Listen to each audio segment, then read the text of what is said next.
നമസ്കാരം. പശ്ചിമേഷ്യയിൽ പടർന്ന യുദ്ധത്തിന്റെ തീയുടെ പുക ഇന്നും ലോകത്തിന്റെ ആകാശത്ത് കറങ്ങിക്കൊണ്ടിരിക്കുകയാണ്. അമേരിക്ക ഇസ്രായേൽ ആക്രമണവും ഇറാന്റെ ശക്തമായ തിരിച്ചടിയും ചേർന്ന് രൂപപ്പെട്ട സംഘർഷം ഒരു പ്രദേശത്തിന്റെ അതിരുകൾക്കുള്ളിൽ മാത്രം ഒതുങ്ങിയില്ല. ആധുനിക ലോകത്തിന്റെ ഊർജ്ജ രാഷ്ട്രീയം തന്നെ അതിലൂടെ വിറച്ചു. ഈ സാഹചര്യത്തിലാണ് യൂറോപ്യൻ യൂണിയൻ കൗൺസിൽ അധ്യക്ഷനായ അന്റോണിയോ കോസ്റ്റ നടത്തിയ പരാമർശം ശ്രദ്ധേയമാകുന്നത്. ഈ യുദ്ധത്തിന്റെ ഏക വിജയി റഷ്യയാണ് എന്നതാണ് ആ പരാമർശം. അമേരിക്ക ഇസ്രായേൽ ആക്രമണവും ഇറാന്റെ തിരിച്ചടിയെയും തുടർന്നുണ്ടായ ഊർജ്ജ പ്രതിസന്ധിയിൽ റഷ്യയ്ക്ക് വൻ സാമ്പത്തിക ലാഭം ലഭിച്ചുവെന്ന് അദ്ദേഹം പറഞ്ഞു. യുക്രൈനിൽ നിന്ന് ശ്രദ്ധയും സൈനിക ശേഷികളും പശ്ചിമേഷ്യയിലേക്ക് തിരിച്ചുവിട്ടത് റഷ്യയ്ക്ക് ഗുണം ചെയ്തു എന്നും യൂറോപ്യൻ കൗൺസിലിന്റെ അധ്യക്ഷൻ കൂടിയായ കോസ്റ്റ പറഞ്ഞു. പശ്ചിമേഷ്യയിലെ യുദ്ധം ശക്തി പ്രകടനങ്ങളുടെ ഏറ്റുമുട്ടൽ മാത്രമല്ല, അത് ലോക ഊർജ്ജ വിപണിയെ നിയന്ത്രിക്കുന്ന കടുത്ത രാഷ്ട്രീയ കളിയുമാണ്. അമേരിക്കയും ഇസ്രായേലും നടത്തിയ ആക്രമണങ്ങൾക്ക് പിന്നാലെ ഇറാൻ ശക്തമായ സൈനിക മറുപടി നൽകി. അതിനൊപ്പം ലോകത്തെ ഏറ്റവും പ്രധാനപ്പെട്ട കടൽപാതകളിൽ ഒന്നായ ഹോർമുസ് കടലിടുക്ക് അടച്ചിടുമെന്ന ഭീഷണിയും യാഥാർത്ഥ്യമായി.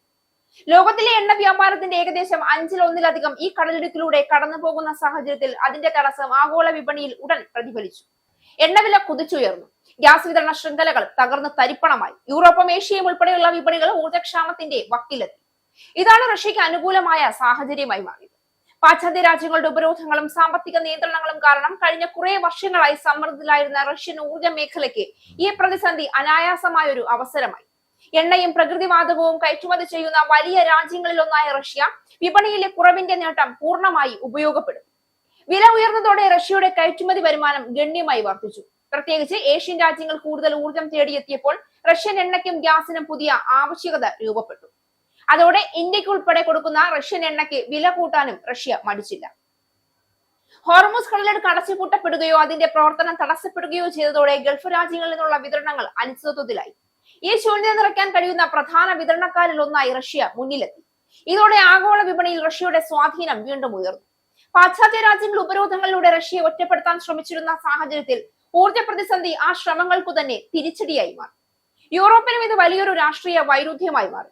റഷ്യൻ ഊർജ്ജത്തിൽ നിന്നുള്ള ആശ്രയം കുറയ്ക്കാൻ വർഷങ്ങളായി ശ്രമിച്ച യൂറോപ്യൻ രാജ്യങ്ങൾ പുതിയ പ്രതിസന്ധിയുടെ പശ്ചാത്തലത്തിൽ വീണ്ടും വിപണിയിലെ വിലക്കയറ്റത്തെയും വിതരണക്കുറവിനെയും നേരിടേണ്ടി വന്നു. അതേസമയം റഷ്യ ഉയർന്ന വിലയിൽ ഊർജ്ജം വിൽക്കുകയും പുതിയ വ്യാപാര ബന്ധങ്ങൾ സ്ഥാപിക്കുകയും ചെയ്തു. ഇതൊക്കെ ചേർന്ന് നോക്കുമ്പോൾ യുദ്ധഭൂമിയിൽ ആരാണ് ജയിച്ചതെന്നതിലപ്പുറം ആഗോള സാമ്പത്തിക രംഗത്ത് ആരാണ് നേട്ടം കൊയ്യുന്നതെന്ന ചോദ്യം കൂടുതൽ പ്രസക്തമാവുകയാണ്. പശ്ചിമേഷ്യയിലെ യുദ്ധം മനുഷ്യ ജീവിതങ്ങളെയും രാജ്യങ്ങളുടെ സ്ഥിരതയെയും തകർത്തുവെങ്കിലും അതിന്റെ രാഷ്ട്രീയ സാമ്പത്തിക തിരമാലകൾ മറ്റൊരിടത്ത് ലാഭമായി മാറി. ആ ലാഭത്തിന്റെ കേന്ദ്രത്തിൽ നിന്ന് റഷ്യയാണെന്ന വിലയിരുത്തലാണ് അന്റോണിയോ കോസ്റ്റ മുന്നോട്ട് വെച്ചത്. യുദ്ധങ്ങൾ ഒരിക്കലും ഒരേ ഒരു ഭൂമിശാസ്ത്ര പരിധിയിൽ ഒതുങ്ങുന്നില്ല. അവയുടെ പ്രതിഫലനം ലോക വിപണികളിലും ഊർജ്ജ രാഷ്ട്രീയത്തിലും അന്താരാഷ്ട്ര ശക്തി സമവാക്യങ്ങളിലും പതിയുന്നു. പശ്ചിമേഷ്യയിലെ ഈ സംഘർഷം അതിന്റെ ഏറ്റവും പുതിയ ഉദാഹരണമാണ്. അവിടെ പൊട്ടിത്തെറിച്ച ബോംബുകളുടെ ശബ്ദം ആഗോള വിപണിയിൽ റഷ്യയുടെ സാമ്പത്തിക നേട്ടത്തിന്റെ പ്രതിധ്വനിയായി മാറിക്കഴിഞ്ഞിരിക്കുന്നു.